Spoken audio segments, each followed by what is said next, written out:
The search for Brian Laundrie, the prime person of interest in the case of his girlfriend Gabby Petito, is over. Laundrie's remains found in the, let me make sure I say this right, Myakkahatchee Creek Environmental Park. The FBI used dental records to positively identify the remains. His body found in an area of that park that was previously underwater. And less than an hour after the FBI's confirmation, Stephen Bertolino, the family's attorney, he represents Brian Laundrie's parents, spoke with NewsNation's Marnie Hughes. How are your clients doing?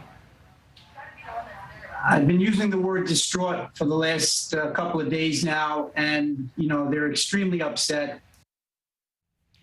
To say the least, I would imagine. This is an emotional story. It's one that received so much publicity and so much widespread press, especially among social media. NewsNation's Michael Schur live outside the Laundrie family home this morning.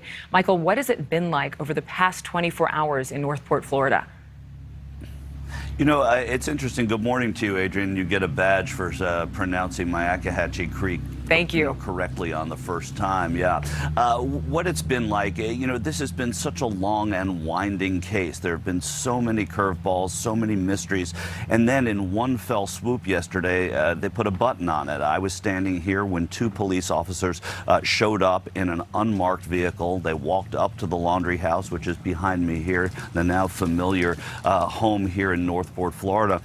They knocked on the door, they went inside for 2 minutes, and then they came out, and it was that quick, and we didn't know exactly what happened. As a matter of fact, I asked one of the officers, Adrian, what went on in there, what was the visit for, and of course they didn't say anything, but we then later found out that it was to inform Roberta and Chris Laundrie that their son, it was in fact the remains of their son that were found. And again, this is going to now bring up many other questions. How did Brian Laundrie die?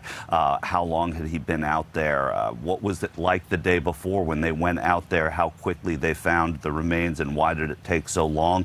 But in them one day they did find them. The other question, of course, this has always been a murder investigation into the murder of Gabby Petito, and what happens in that case right now. It's being handled by the FBI out of Denver. They issued a statement yesterday that in fact these were confirmed to be the remains of Brian Laundrie, and what does it do to that case? So you think about not just the parents behind me who lost a son, but of course the parents who lost a daughter in New York, Gabby Petito's parents and their family, and will they get the answers that they need? And that might come from the personal effects that they found of Brian Laundrie's out in the Carlton Reserve. So there are still a lot of questions to be answered, but for now, the intrigue of this case will begin to wane, and for the families, they will try and get the answers, and perhaps even we'll hear from the Laundries eventually. We've heard from their attorney, Stephen Bertolino, but we haven't heard directly from them yet, Adrian. Yeah, and that is the question that I have, because we've, of course, been talking with our Brian Enton, who's been covering the story extensively there from Florida. He was saying that even as of yesterday, there were still protesters outside of the Laundrie's home, his parents.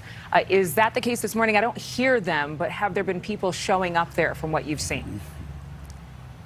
Frankly, I was here last weekend for the entire weekend, Adrian, and there were protesters here constantly, some of them loud, some of them regular protesters. Yesterday, I saw one man with a sign here. This morning, I don't see any protesters. They were really here to protest the fact that they thought that the Laundries knew more than they did. Now that there is some resolution in that Brian Laundrie's remains were found, I think the protest will wane. I'm sure the attention will wane, but there will still be a lot of pressure on law enforcement to come up with answers as to what happened, and eventually they'll want to hear from the family behind me.